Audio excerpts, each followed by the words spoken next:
Well, good morning. You're watching Morning at NTV. It's a Friday, yes, and I would like to scream that, but not so loud. I'm Flavia Tumsiwe, and on Take Note, I like to always have this conversation. The writers, our Ugandan writers, because many of you gave me this challenge months back. I'm very proud about how far we've come, because I started by making the absurd notion that there are no Ugandan writers. There's not enough Ugandan writers. And I was challenged. And I've been discovering and enjoying.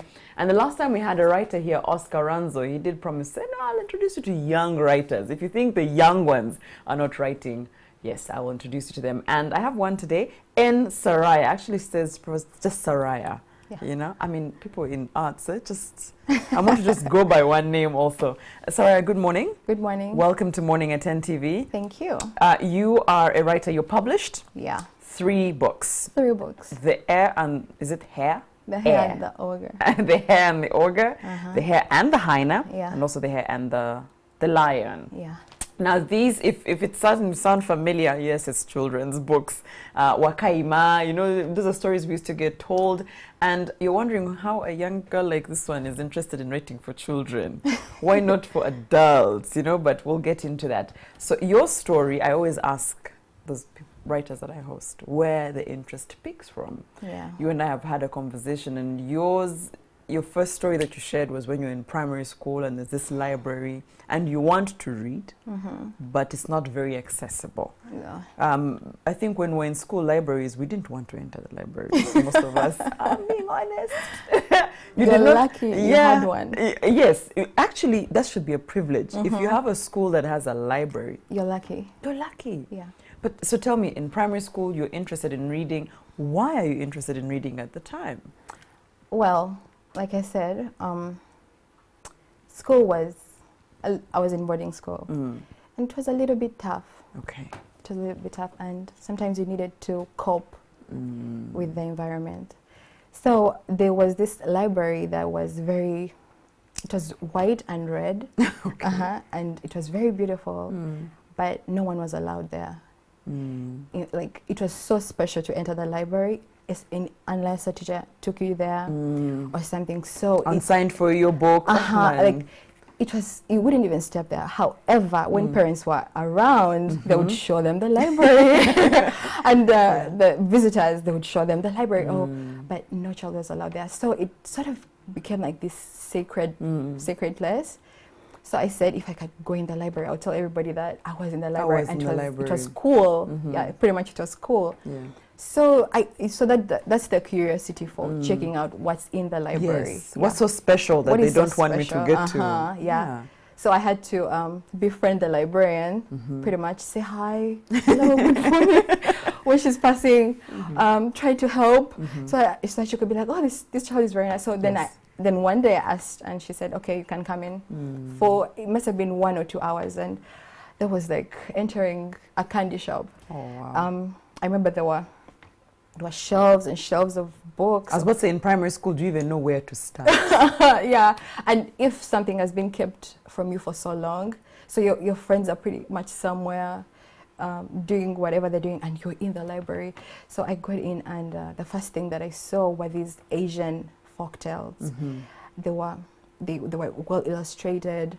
They had okay, I'm not so sure, but there were these men and women who are wearing these kimonos, and they look very beautiful. And those are the first books I read.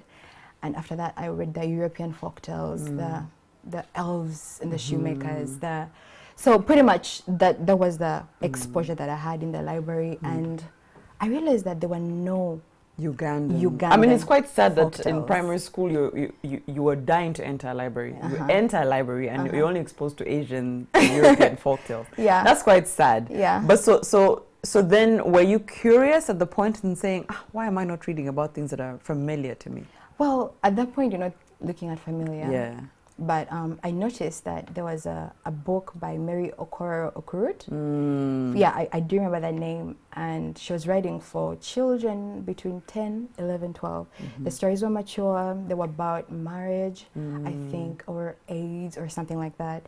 And there were other African writers who were writing books, but there was short stories, but they were mature stories. Okay. Yeah, they pretty much freaked me out, but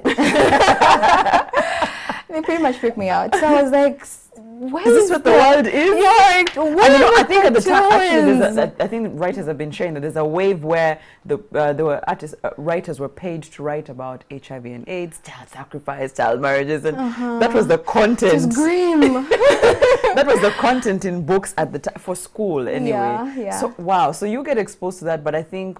Does that mean that your interest in reading was peaked anyway, whether the books were grim or not? Yeah, it was sacred. It was sacred. So when I went back to the dorm, I was like, you guys, do you know where I was? I was in the library. How cool! Yeah. Wow. So S for VAC is when you said you wanted to write. Yeah. But you know, it's interesting that Oscar Ranzo introduced you to us because he said the only reason he ended up in writing is to make money. Totally. Same reason for you? Pretty much. Okay. Okay, so I'm in S4. I thought I would do sciences. By S4, I hate sciences because I couldn't do math and I hated physics by S2. I don't want to go back to school, honestly. I have these ideas in my head. I want to make money. Like that's what I was thinking, and I'm thinking, what has not been done? Yeah. And then this thing at the back of my mind, there are no children's books illustrated folktales for children. Okay, so that was at the back of my mind. And you have a rich mind. I don't know if I would have gone that far. Wow, wow. So I go back to A level because what are you going to do? So I go back to A level, but now I was interested in business, and so I pursued entrepreneurship. Okay. I did entrepreneurship, and I wrote a list down, like 17. Yes, you were sharing that you had a list of things that you wanted to accomplish. There were 17? They're not 17, there were many. Okay. Yeah, but I was 17. Oh, okay. So you were 17 and you made this list. What was top of the list? Entrepreneur. Okay, you wanted to be an entrepreneur. You wanted to make money. Pretty much. How you made money? You didn't know, but you wanted to be an entrepreneur. I wanted to make money, but in a thing that I was passionate about. It's not about... Most cases, they go together. Yeah. So I wanted to be an entrepreneur, number one. Number two, I wanted to be a movie director. Okay. Because I loved storytelling. And I felt like there's so much... If I felt like I could tell stories. I wanted to be a movie director, I wanted to be a playwright, I wanted to be an actress. Hey. Yeah. I wanted to do interior design accessories. And the list goes on. What was the most weird thing on that list that you're like, okay, I don't know why I've written this? Because, I mean, playwright, actress, I mean, that's kind of the same line. Yeah, pretty much. The weirdest one was I wanted to make chocolate. Okay. I wanted to make chocolate, and it should look like the shape of the Rwenzori Mountains. Now, that's maybe the weird part of it. Yeah. But that's good that you're always thinking authentic. But even up to them, like, why aren't there chocolates that are in the shape of the Rwenzori Mountains? Like, honestly, if you're promoting the Rwenzori Mountains. But that's my mind. Saraya just has, let's just agree, there's a reason why she's a writer. She has a rich mind. She has a different mind. I don't know anybody who would be thinking that way. Yeah. But you shared that, you see, you read the list for us. Entrepreneur, playwright, actress, writer, all these things. But you actually ended up acting. Yeah. Yeah. But I think you were telling me how at university there was a collection of books. Just walk me through that and then how you end up into acting. And of course, because the reason was you wanted to sort of pursue your passion and also make money to help you pursue the next passion. Yeah. So the entrepreneurship idea was to write these books. I pursued entrepreneurship at the university. And this was your project? And that was my project in my head. So so at the university, I used to talk to children from villages to tell me stories from the folktales, because I had forgotten some of them. Oh, okay. So they used to tell me the stories, and I would write them down. Then I was like, okay, so where do I go from here? I need capital. Where to get the capital? Even so, when I graduated, had you figured out how much it would actually cost? What that capital looked like? No, you just figured you needed capital. Capital. Okay. I know capital. I think it's a lot of money, but you don't know the figure. I don't know that figure. So I graduate. Then I'm like, okay, I'm going to look for the capital, and I'm going to look for it with something that I'm passionate about, which is acting. Yeah. Thankfully, there were auditions for the hostel. So I went and auditioned, first time acting, and I got the role. I got the Hostel was a series that was aired here at NTV. So you got the role and you had to be paid for the role? Yes. Nice. Yeah, so I served, I took care of myself. Basic needs. Yeah. basic. You're a hustler. That's what you need to do. Yeah. You even ask yourself, must I drink this juice? Must I buy this juice? Yeah. Do I really need to take a border here? Can't I take a taxi of 500? Hustle. Yes. Yeah. So I saved that money, and in the midst of the seasons, I approached New Vision. And I went. You had your saving. I had my saving in my bank. Have my story in my bag. I go to New Vision. I'm like, hi. So I'm an aspiring author, and I want to know what it takes for me to produce a book. So they bring a lady from accounting.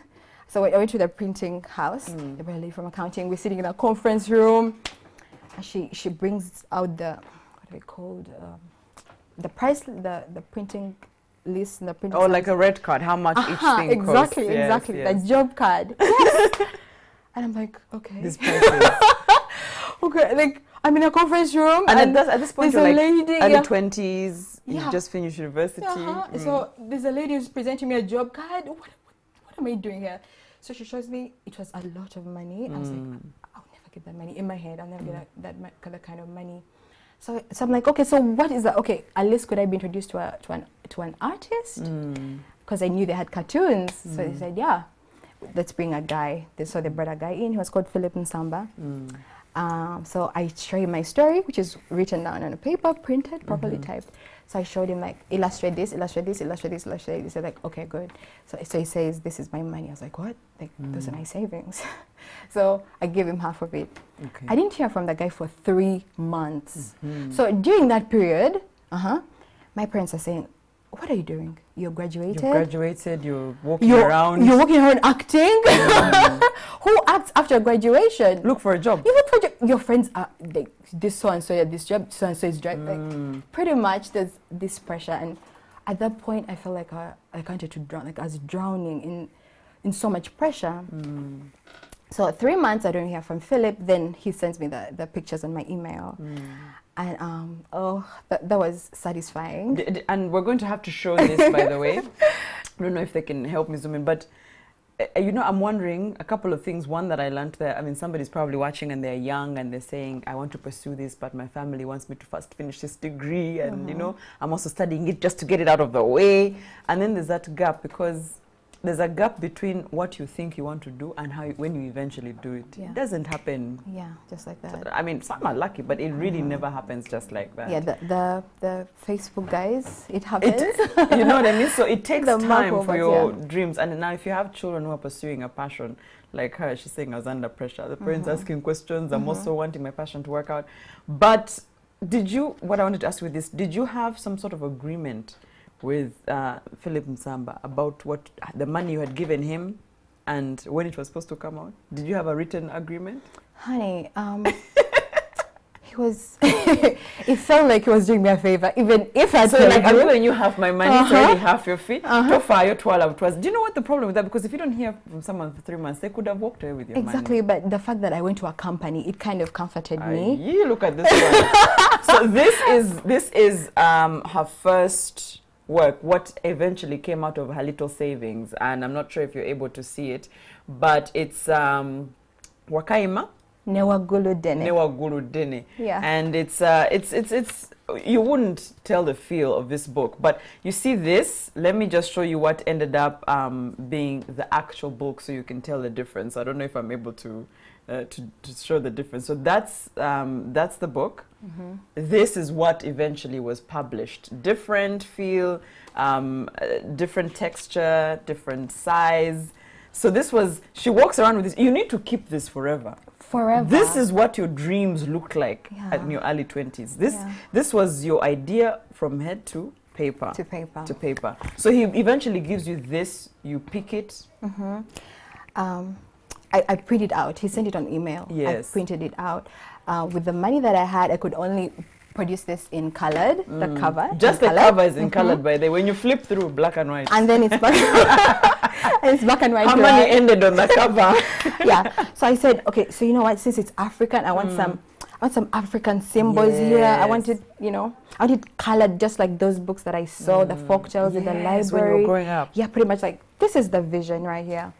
So I walk around with this book for like 2 months in my bag. And what are you hoping happens? I'm hoping, I'm asking like, okay, so I need money to print. I knew that this is perfect, like this is what it's going to be printed out. This is how the book is going to look like. That's what I thought. And so in those months, I'm looking for the money. I wrote a screenplay for a movie called, it's called Faithful. Before it wasn't called Faithful, because I like writing comedy. Okay. I don't like writing things like that are so serious and ethical. No, I just wanted comedy, but it turned out to be more drama. And yeah, so I was paid for that. Saved that money. Then I said I designed some interior accessories, sold them. The first purchase was 100,000. I couldn't believe people believed me when I said it was 100, and they paid me for it. I was like, okay. Then I got that money, put it on my account, but it wasn't enough. So he's like, you know what? Let me introduce you to some gentleman. He writes books, and he introduced me to Oscar Ranzo. Oscar Ranzo. So that's where you meet Oscar. Yes. Okay. And did he look at this? He did. He did, and he asked me, so is this a Kitenji? Ooh. I was like, how can Oscar this my design? Like, this guy doesn't even know what this is. Doesn't understand us young people. Yeah, this is nice. Like, this is African, this is African. So you know, who is this guy? What does he think he is, man? And then he said, are these rainbows? You know, he asked me so many things about my designing. It was too colorful because that's what you related to. But I think him coming from someone who's written, who's published, who understands how the dynamics work, it wasn't working. You know, I was just playing. Because I know that you now with the Oasis, but you work with Oscar Ranzo, you eventually got published. I'm wondering what do you think he saw in you? What did he like that he said this is somebody to help pursue their dreams? So I saw Oscar Ranzo meet other authors, and what I realized that he used to tell them, this is what you should do, this is what you do, this is what you should change, and they never called him back, because okay, you met Oscar Ranzo on a different level, but when Oscar Ranzo is in his office, it's not nice. He will be like, okay, so. This is like primary, like this is place. What are you writing? Ooh. Look at this space. Oh my God! People ask me, how do you work with Oscar Ranzo? You know, anyone who's working with Oscar Ranzo, you have to be on your game. He's a perfectionist. He's a perfectionist. Okay. So he said that the first thing he liked about me was the fact that I had gone ahead and written down the story and pursued it to have even illustrations. I didn't know what illustrations were. They were pictures to me. I didn't know what publishing was. But the fact that I was walking around with let me this, tell you, Saraya, it's not a small feat. Most of us growing up had ideas. You want to do this, you want to do that. None of us ever took the point of saying, these little savings, let me see how far they can get me in my dream. So to be honest, when I saw that, I said, this girl knew what she wanted. So that you think that's what made him say, let me he said, I took you seriously. He said, I took you seriously. Because you took yourself seriously first. You know, that's the thing. It's your dream. Nobody's going to take it seriously before you take it seriously. So the Oasis project is what helped you get all these books. So I like your story because eventually now she has 3. But the first one, of course, is the same. It's like an upgrade version of your dream, your original dream. But you told me a story about how you sold these books, because you said when eventually it came out, did they bring out just 1 copy as a sample? No, they brought 2,000 copies at my doorstep. You know, so the first day, I'm like, yay! I'm published. 2,000 copies of my book. This is my dream. Yay! Calling my friends all over. Then he's like, okay, so.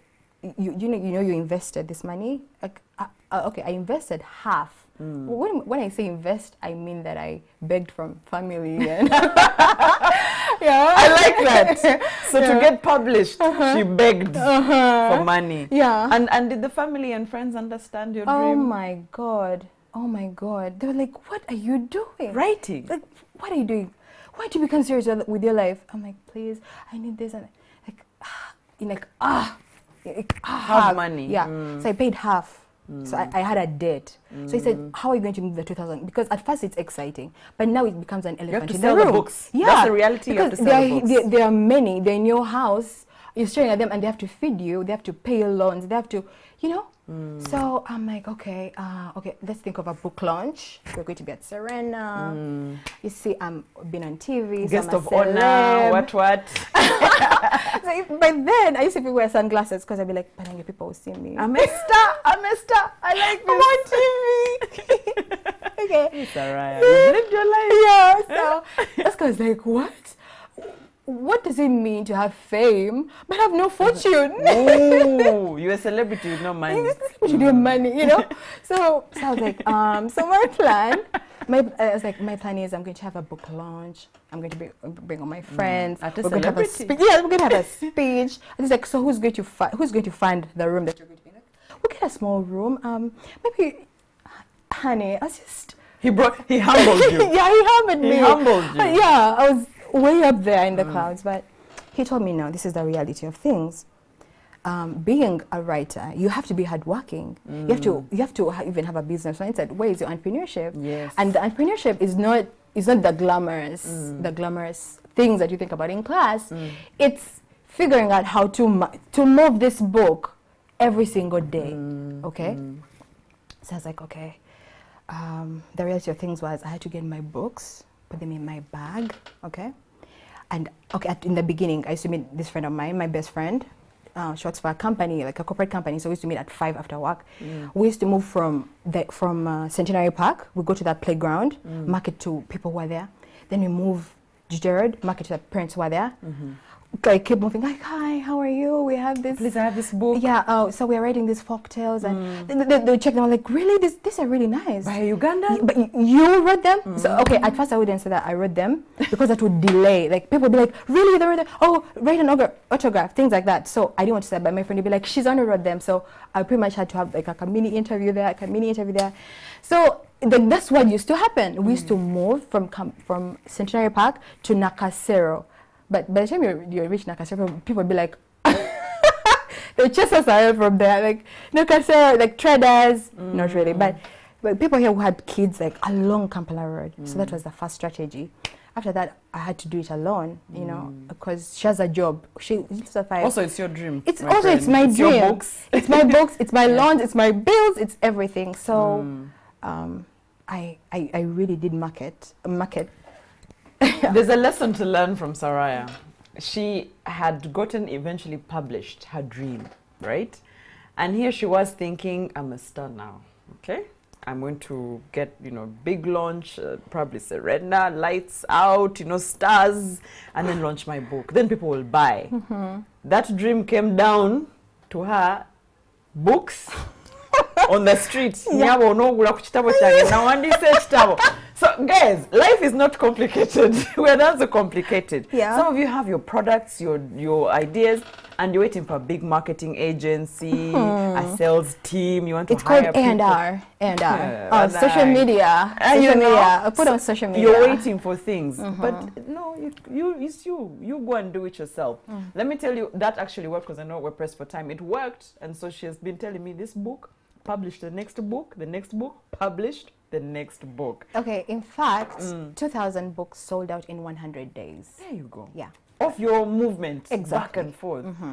Did that help you in proving to yourself that now you can't defeat me? I called myself a king. Yeah. I did call myself a king. What can't you do now? What can't you do? So there are 3 books now. Yeah. Are they available? Yes, anywhere? they are. They're available on the website. Yeah. We use the same marketing strategy. Okay. So that's Oasis. I know the website is somewhere in there. If you can just read it for oasisbookproject.org. Yeah. So you could make an order off there. Yes. So please go to oasisbookproject.org and purchase any of the 3 or all 3 for your children. They're books for what ages? Well, 8, 9. They're progressive. They're progressive. Yeah. Yes. Yeah. Or you, as a parent, you can buy it for even maybe 6, 5, and then read it to your child. Now, if you're wondering if it's just a book with pictures and words, not so much. It's actually also lessons. So once you finish reading the book, you can then think about this. Then they have a couple of questions. And then is translated. Then you ask questions that you can ask to your child if they've understood the book, if they've understood certain things. So please get yourself any of his books. Support Saraya and help your children. It's a hustler. She's a king, as she called herself. So as we wind up, what's the big dream? Okay, so this project is called Save Our Folktales. Soft, and it's pretty much collecting folktales in local language, writing them in local language, illustrating them in local language, and then translating to English. Okay. Yeah. So we want to preserve the beauty. Our stories. Yes, the beauty. People do not realize how beautiful these stories were. They have poetry, they have flow, they have repetition, they have everything that makes a good children's book. But we just don't appreciate them enough. We are reading Asian folktales and European folktales. You prefer Cinderella before Wakaima. You prefer Snow White. Who is Snow White? Like, we are not Snow White. Who is Snow White, honey? But I hear you. So I've told her that eventually I want her to translate these books to Runyankore so that I can also take these things back to the village. And she says there's a plan. If more people would be interested in this, there's a plan. Yeah, to join me. Thank you for shattering glass ceilings and saying that young people can't get here, young people can't achieve, young people can't be aggressive.